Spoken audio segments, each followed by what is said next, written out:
forte influence sur les grands penseurs de notre ère.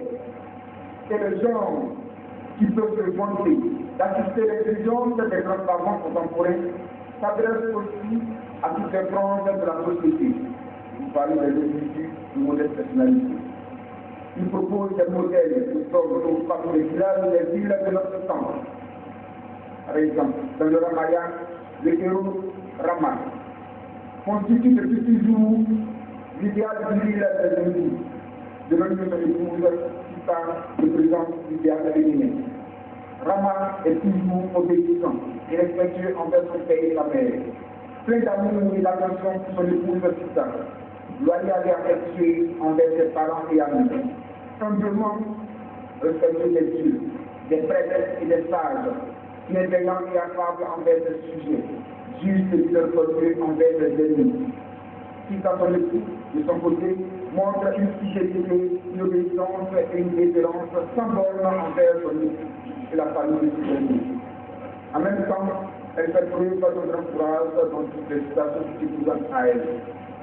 N'est-ce pas le modèle d'hommes et de femmes que requiert une communauté soucieuse de son équilibre interne? La question est posée à chacun d'entre eux la question. Troisième point, nous devons nous écouter à cette question. Je suis d'accord. Nous connaissons tout d'ailleurs. L'œuvre de Kalmoudi est une pratique appliquée. Elle vient de s'appeler la chance d'un héros appliqué, je suis d'accord, opposé à un héros plus appliqué, je m'en ce récit a provoqué d'en avoir des aptitudes et des déficiences de répartie du héros, mais aussi celui des autres personnages.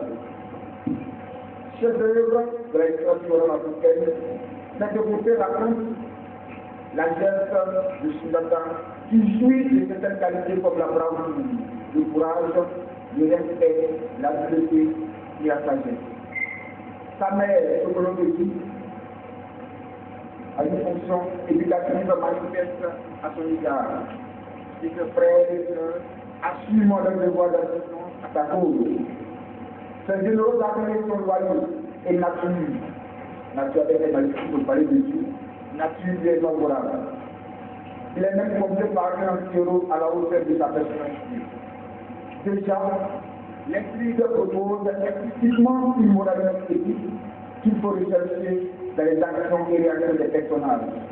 Par exemple, en passant, vous pouvez retenir que le personnage de Fatou Matoriti, par son inconduite marquée par sa méchanceté envers sa rivale et de notre vie intérieure, est un exemple, mais l'exemple à lui passer. La geste de Sundata a un enjeu qui suppose toutefois la simple victoire sur le mal sur les sociaux. Et c'est en cela que l'existe son charme et son actualité. Ce qui cultive en effet, c'est l'influence de cette épopée. L'influence, c'est la lutte qui continue d'avoir sur l'organisation sociale de la communauté mandine.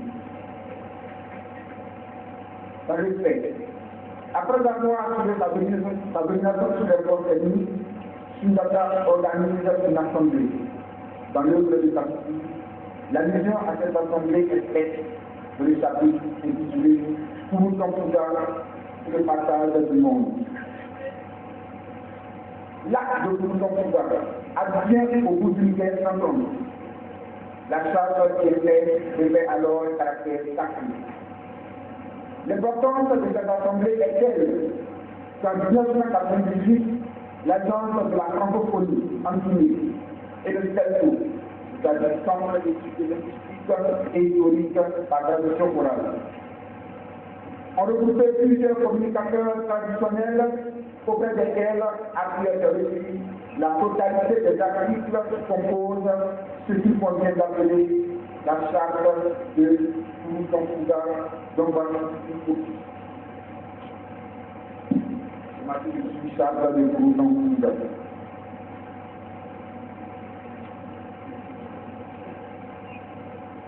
Cet acte correspondant au cadre de Sundata était la célébration d'un code qui devait, à partir de ce moment, prendre force de loi pour la communauté mondiale.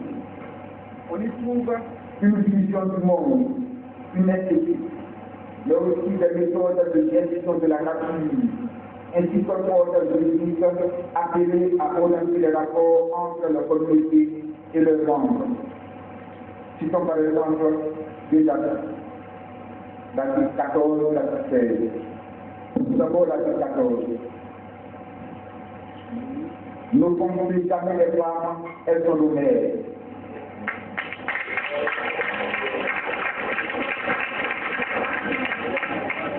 Ensuite, l'article 16, les femmes, en plus de leur éducation quotidienne, doivent être associées à tous nos gouvernements.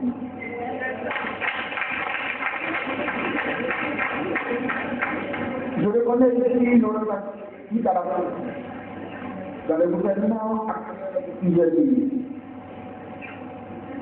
Au total, la charte comporte 44 articles, appelle généralement la communauté.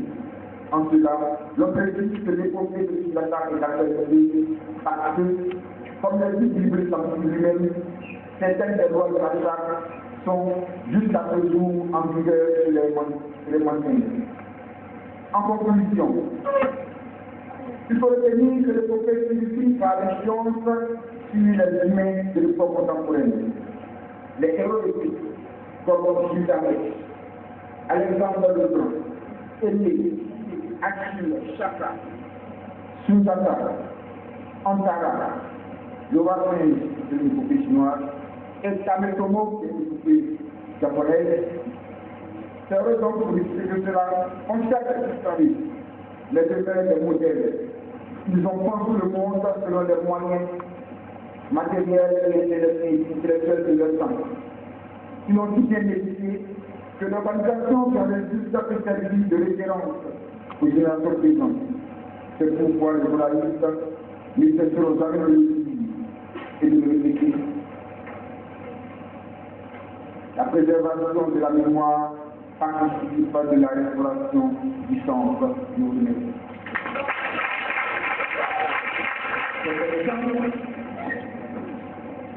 Il faut intervenir. Nous disons d'abord merci aux maîtres, merci pour cette information liée à culture. Nous pensons bien que le thème genre littéraire oraux et culture dans le monde moderne, chacun de nous ici ressort adhéré. Donc, pour les questions, nous allons prendre une liste de 5 questions. A également dit que ce soit la pêche, le chant ou le funérailles, la chanson peut être utilisée, ou du moins la chanson est utilisée.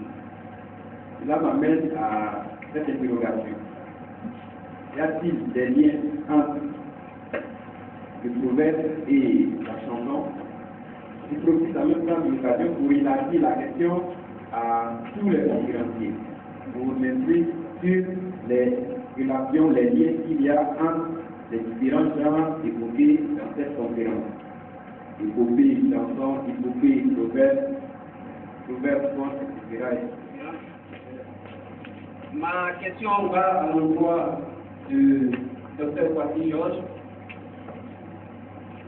relativement à la chanson traditionnelle.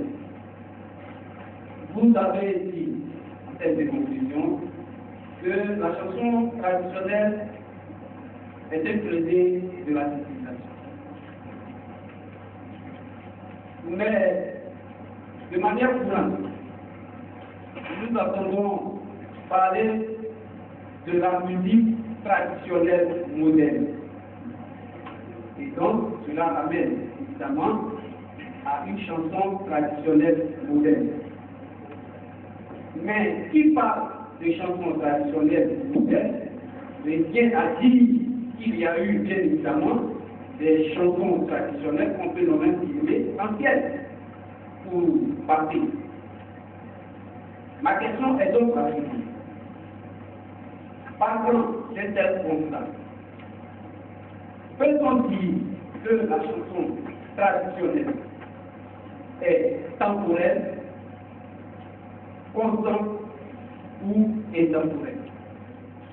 Dr. Baba, il vient avant tout propos à unité une business pour le lac en religion qui a fini par critiquer le Dieu. Soyez remerciés. Alors, ma question s'adresse, si on trouve vraiment que j'adresse ma question au professeur Chouaké-Delors, je voulais dire tout simplement que nous pouvons essayer en résumé que les différents conférenciers ont exposé plus les gens littéraires au dans le monde moderne.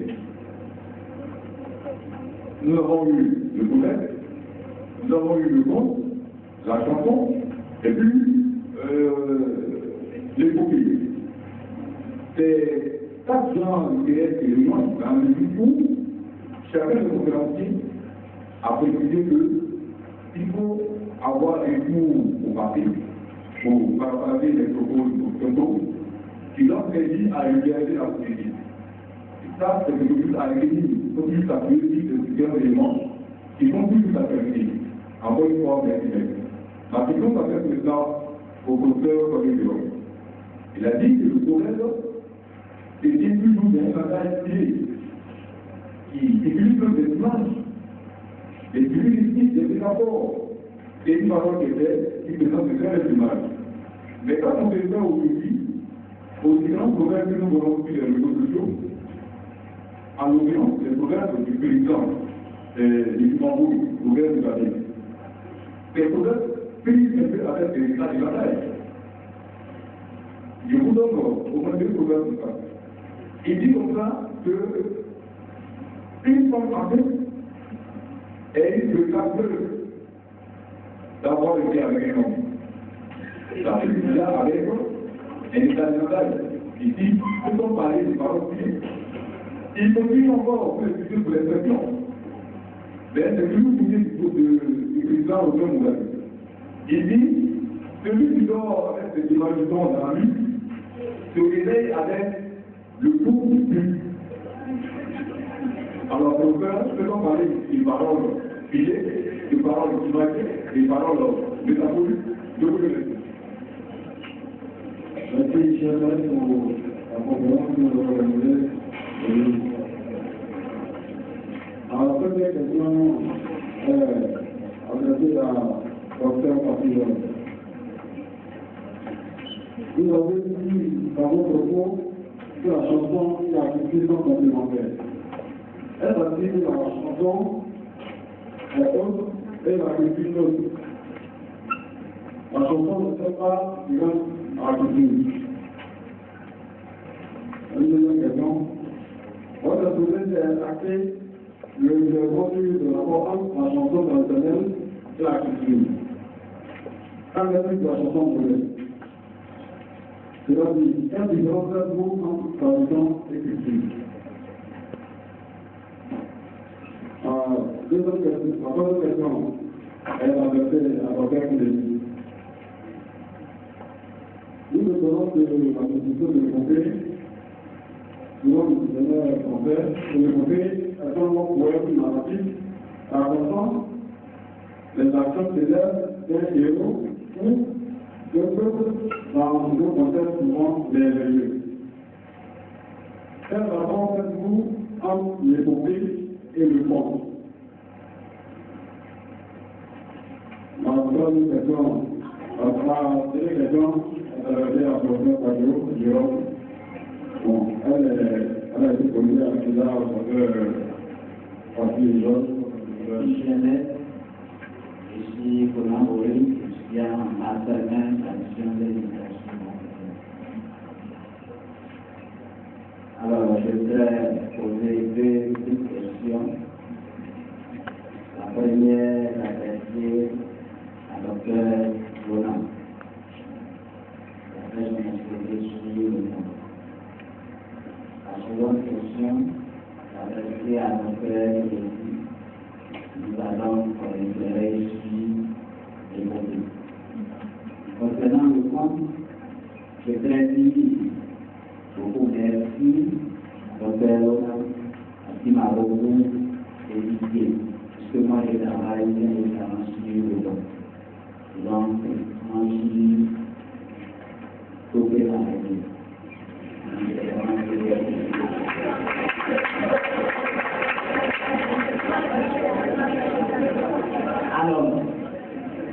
Ce qui est de la question, je voudrais tout simplement savoir, lorsqu'on prend les comptes, voyons donc que le compte africain est un genre hybride, c'est-à-dire qu'il regorge à la fois d'autres genres oraux, à savoir le proverbe, la chanson et même le théâtre. Je voudrais savoir déjà quelle est l'importance ou l'apport de ces genres oraux dans le conte. La seconde question est adressée à Dr. Kennedy. Il a parlé de l'épopée en tant que genre, donc, qui a un caractère éthique. Quand nous prenons aussi la légende, on voit qu'il y a aussi donc, ce caractère éthique qu'on peut retrouver dans la légende. Alors, je voudrais savoir quelle différence, s'il y en a vraiment, quelle différence y a-t-il entre épopée et légende? Je vous remercie. On prend souvent un proverbe, une chanson. La réponse, on a souvent des chansons. Et la chanson permet de donner rythme au conte. Vous voyez? Donc la chanson vient enrichir le conte. Comme un conte peut continuer par un proverbe. Donc le conte devient une explication du proverbe. Comme le conte peut se terminer par un proverbe. Une sorte de résumé du conte vient de réaliser. Donc vous voyez que les gens s'intermettent et s'enrichissent. Les éléments de réponse à ces préoccupations. Celle de M. Bamalagé, qui est enseignant au secondaire, et il dit quel est le lien entre les différents genres. Vous savez, la littérature orale, nous disons que c'est une littérature totale. C'est une littérature totale. C'est-à-dire quoi? Vous pouvez avoir le conte et à l'intérieur du conte, au début du conte, à la fin du conte, à l'intérieur du conte, vous pouvez avoir le proverbe. Dans le mythe, vous pouvez également, plutôt dans l'épopée, vous pouvez également avoir des proverbes. Vous avez pour ceux qui ont déjà lu les citations de ce matin, vous comprenez avec moi que dans cette épopée, il y a beaucoup de proverbes. Vous avez par exemple le proverbe qui dit le potager sort d'un grain minuscule. Nous sommes dans une épopée, et l'épopée c'est l'œuvre des griots. Les griots, ce sont des maîtres de la parole. Qui dit maître de la parole cherche à convaincre, à être éloquent. Et pour être éloquent, on utilise tous les ingrédients possibles en cas de l'oralité. Donc ne soyez pas étonnés qu'il ait une espèce d'intersexualité entre les gens littéraires.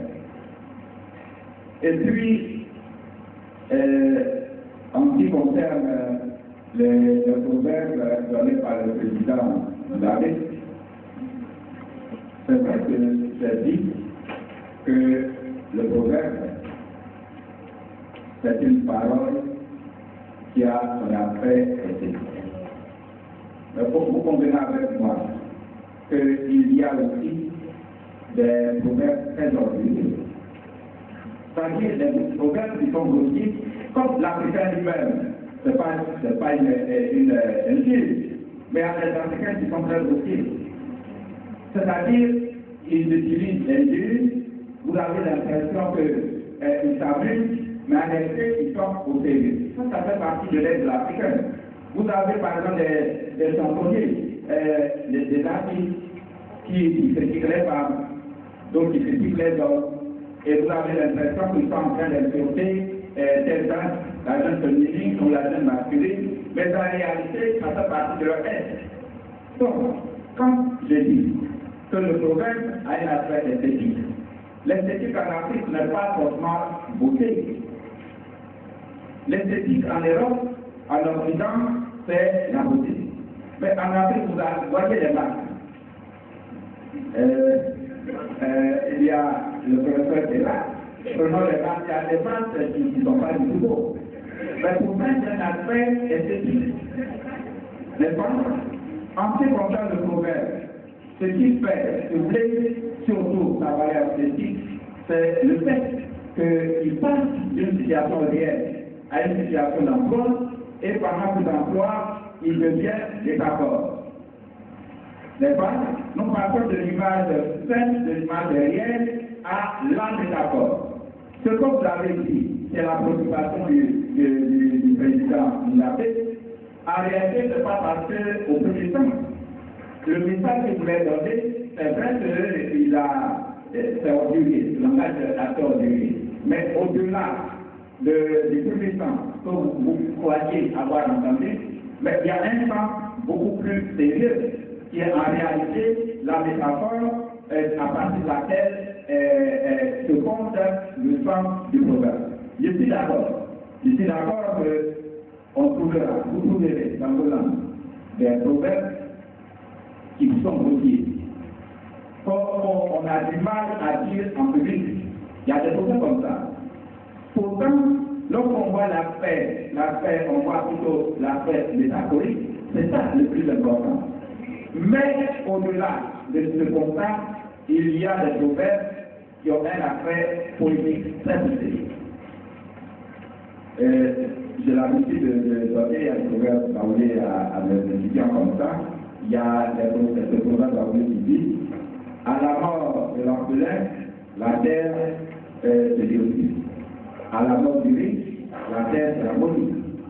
Voyez qu'à l'entendre, il y a une certaine beauté.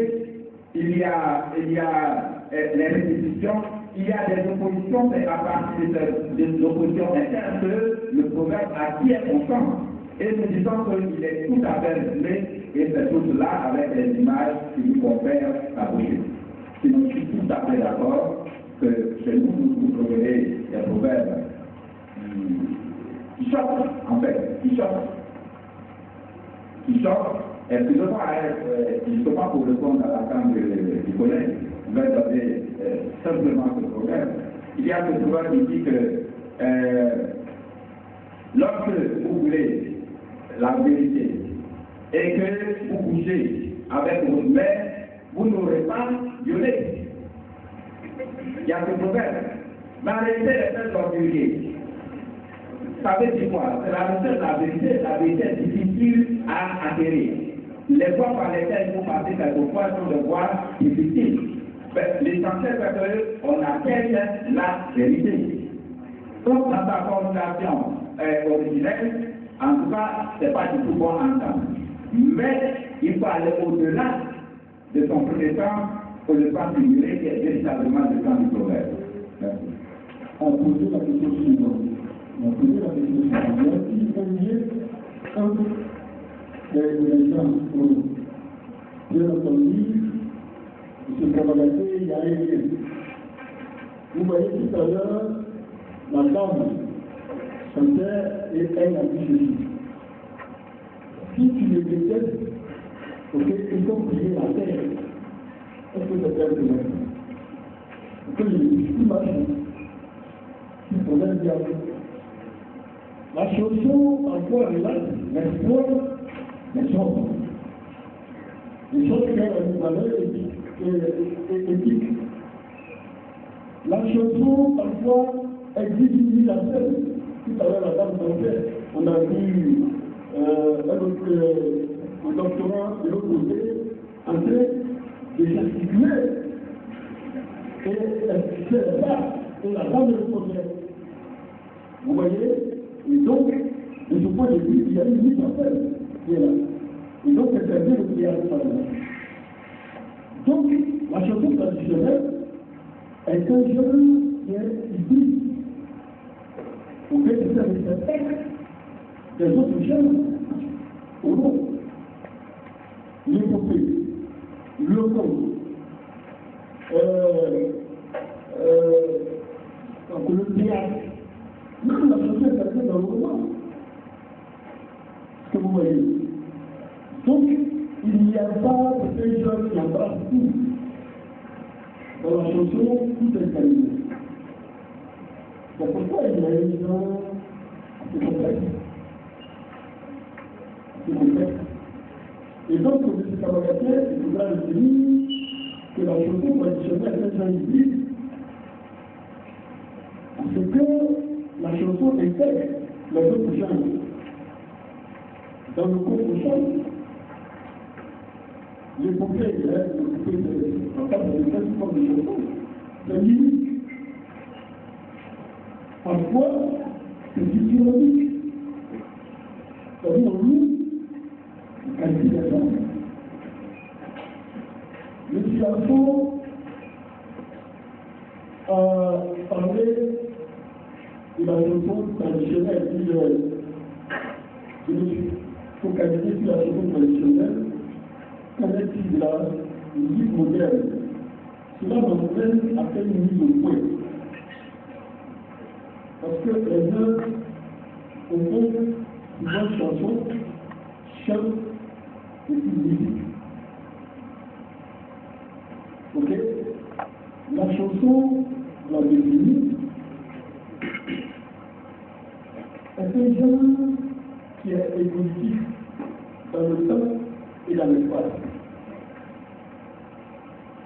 La chanson traditionnelle est une exécution rudimentaire. C'est-à-dire qu'il y a la voix humaine, il y a les mains, la main, et parfois on utilise des instruments rudimentaires. Vous avez le cas de piano, vous avez à la cuillère.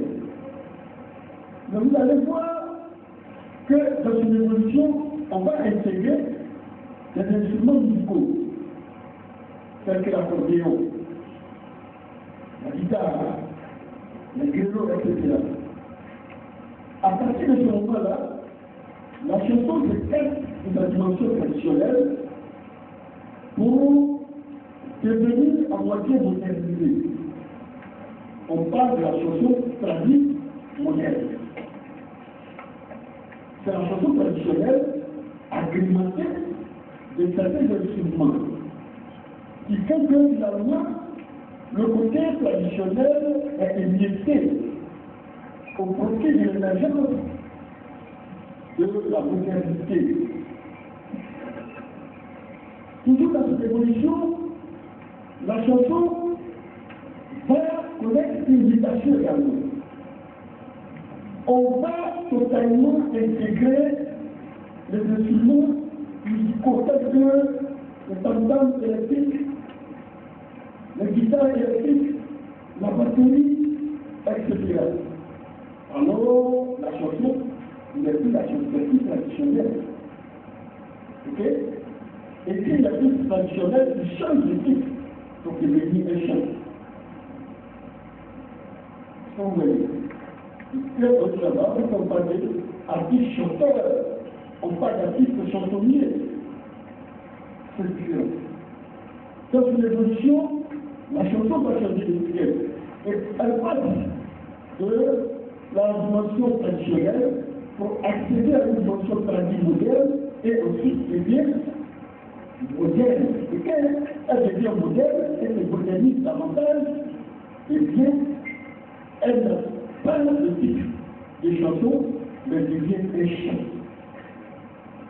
Vous comprenez? Et donc, la chanson est un chant. Donc le chant est la chanson publiée des instruments modernes et la chanson devient chant lorsque on intègre les instruments modernes. Ok? Et donc, le chant est le fils de la chanson.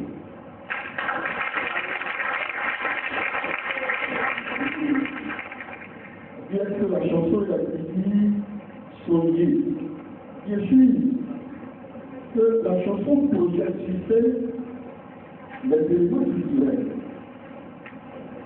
La chanson est l'expression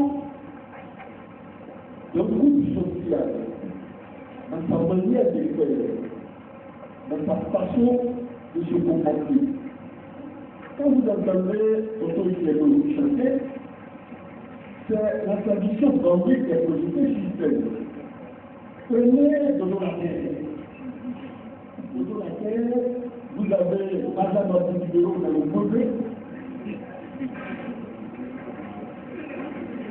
Ok? Ou bien vous avez le commodity, les chants du commodity. La chanson est l'expression d'une culture. Et elle met la culture, le culture. D'où son lien authentique avec cette culture. Le lien est vital. Dans la personne, la première relative à la différence entre la culture et le conte, puisque dans les deux genres interviennent merveilleux, la seconde, une différence entre l'épopée et la légende. Je crois que c'est deux questions spirituelles. Pour faire la différence entre l'épopée et la légende, il faut se poser spécifiquement sur le héros d'abord. Le héros de l'épopée est différent du héros de n'importe quelle légende. C'est un personnage qui fait moins de cette qualité. C'est un guerrier qui nécessite par la force de ses et qui excelle dans le maniement des armes. Lorsqu'on prend le Gourmet par exemple, Achille, le héros Achille, c'est le vrai guerrier de tous les temps. C'est d'ailleurs à partir d'Achille que j'ai créé les personnes qui sont sur le salon d'Achille. Donc il est impossible que son fils a dit.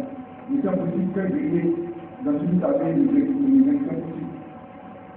C'est simplement par son talent. Donc, lorsqu'on parle par les personnes qui font le monde, qui font tout à fait, c'est des lièvres, c'est l'arrêté, ils essaient de parler de choses.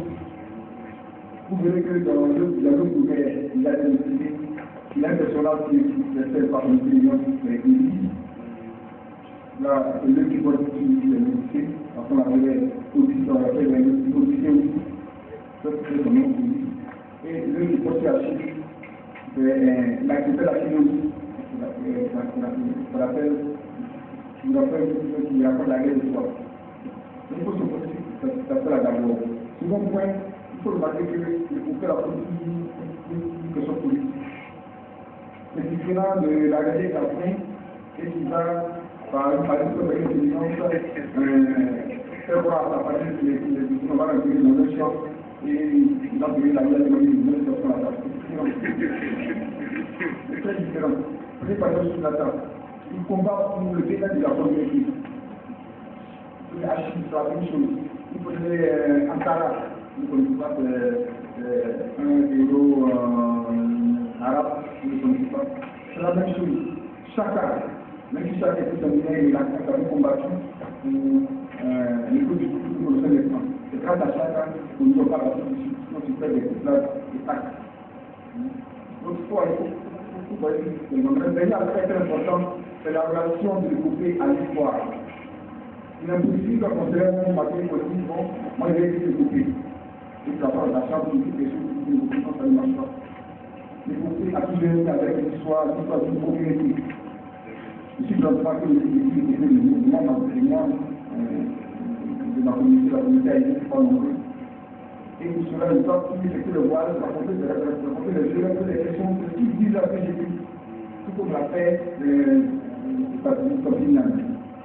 Alors, pour raconter, pour le film, par exemple, de guerre au monde, il est quelque chose, là, ça ne pas. Celui qui a pris la question sur la légende, c'est pas la même chose. Le reste de la légende n'est pas forcément celui qui exprime dans les âmes. Donc, il ne faut pas les âmes là-bas, il n'y a pas de guerre. Or, le héros de l'épopée exprime le bâtiment des âmes impérativement. C'est disant que la guerre est à l'épopée ce qui est le test de la guerre. S'il n'y a pas de guerre, il ne peut jamais être utilisé. Je ne sais pas avoir répondu à la question. Il y a un Jérôme et également on veut adresser la délégation parce que notre jeunesse a soutenu sur les fonds baoulés et tous les problèmes baoulés, excusez-moi. Et à le voir aujourd'hui, nous voyons que ça caille avec ce problème de ce qui veut du miel, d'affronter les abeilles. Nous avons vu en son temps les abeilles qu'il a dû affronter et aujourd'hui, sans que nous donner les outils pour forger leur courage à affronter nos abeilles collectives et individuelles. Je vous remercie. Ma question s'adresse aux 4 conférenciers. Je voudrais savoir quels sont les enjeux des gens littéraires oraux dans le monde moderne. Autrement dit, je voudrais que les conférenciers situent sur le bénéfice que pourraient apporter les gens oraux initialement traditionnels dans un monde moderne. Merci. Ma question est relative à la conception des gens oraux dans le prisme de la modernité. Tout à l'heure, vous venez de parler de l'actualité des gens oraux. Je voudrais poser une question qui va se focaliser autour de la conjugaison du verbe net. Je voudrais savoir, est-ce que les gens oraux sont-ils nés, nés ou naissants? Pour vous éclairer, je vous souhaiterais répondre ou paraphraser le professeur Trodéo qui, durant ses cours, dit que si le groupe Magic System arrive à être un peu partout, être utilisé partout, c'est parce qu'ils savent que les blancs aiment sauter et donc ils font sauter les blancs. Donc je souhaiterais savoir, est-ce que ces gens-là arriveront à, en quelque sorte, oublier ce modèle-là? Deuxièmement, je suis un peu frustré de voir qu'on parle de l'éléphant sans voir l'éléphant. Aujourd'hui, on nous enseigne les gens oraux, on nous enseigne le conte, le nez, mais demain, moi, en tant qu'étudiant, je peux avoir fait doctorat, mais je peux ne pas connaître les gens oraux. Je souhaiterais donc que nos élèves puissent penser à l'enseignement concret de ces gens oraux. Parce que les contes disparaissent, les livres disparaissent, les poèmes disparaissent, et c'est parce qu'on parle de l'homme sans l'homme. On parle de l'éléphant sans l'éléphant, on parle de la culture sans l'élément culturel. Mais je me donne pour les étudiants à l'université de notre modèle. Alors, ma préoccupation est relative au point à l'égard de la modernité. Alors, j'aimerais m'adresser au docteur Amara Lourou pour dire que quelle est la véritable réalité du monde à l'égard de la modernité. Pendant le début, quand on parle de culture, on parle de comportement.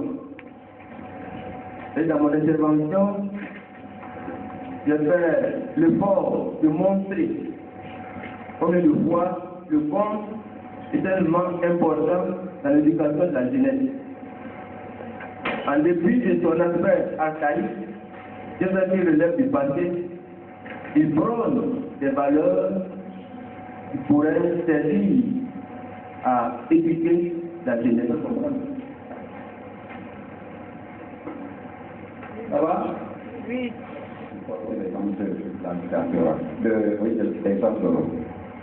Vous savez, c'est justement pour répondre à cette attente qu'Adam a décrit.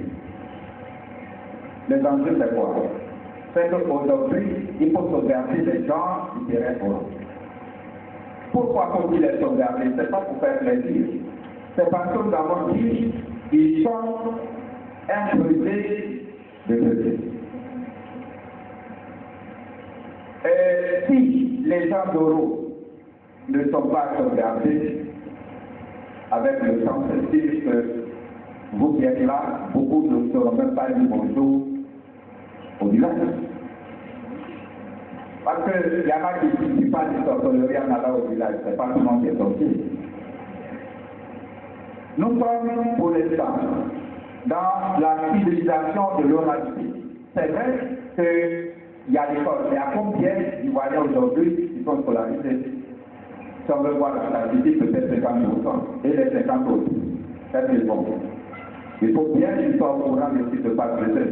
Donc nous disons, dès lors que nous sommes convaincus qu'on peut sauver la culture traditionnelle d'abord, la culture traditionnelle ensuite, extrait de cette culture traditionnelle des valeurs en rapport avec la civilisation actuelle ou le monde actuel, alors il convient en tout cas de lutter pour que nos gens traditionnels ne se perdent pas. Ça, c'est l'un des objectifs de la Gabon. Et c'est dans ce sens que nous sommes là aujourd'hui, puisque c'est à Dakar qui a initié la conférence de ce jour. Et autre préoccupation concernant les problèmes, est-ce que, en traduisant le proverbe, est-ce qu'on peut le dénaturer? Je crois que la première préoccupation, c'est là. C'est la dit, toute tradition est trahison. Toute tradition est trahison. Et c'est pourquoi nous qui sommes africains, nous avons des difficultés lorsque nous traduisons les textes. Parce que la sensibilité qui se dégage du texte originel dans la langue d'origine, lorsque le texte est mal traduit, on ne ressent pas cette valeur-là dans la langue de traduction. C'est pourquoi les étudiants de moi lorsqu'ils font de la recherche de leur vie sur la topic, il y a la transcription politique, mais c'est la traduction littéraire. Avant la traduction littéraire, si en cours de route, il n'arrive pas à traduire correctement, en français correct, je veux dire, les textes, à partir de la traduction littérale, le professeur peut nous aider à atteindre la traduction littéraire. Donc, c'est difficile. Passer de la langue d'origine à la langue de traduction, c'est un exercice difficile et les chercheurs le savent. Et si nous prenons garde, le texte, votre pensée, réellement la pensée originelle peut être trahie en cours de route. C'est pourquoi, même quand on maîtrise la langue d'origine, il faut maîtriser la langue de traduction. C'est-à-dire que celui qui ne trouve pas les mots justes pour traduire son texte, il est à côté. Je ne veux pas prendre des détails parce que le cas avancé, mais ce que je veux dire, c'est cela. Traduire, c'est un exercice qui comporte des difficultés. C'est pourquoi la pensée qui est dite à travers le texte de départ, je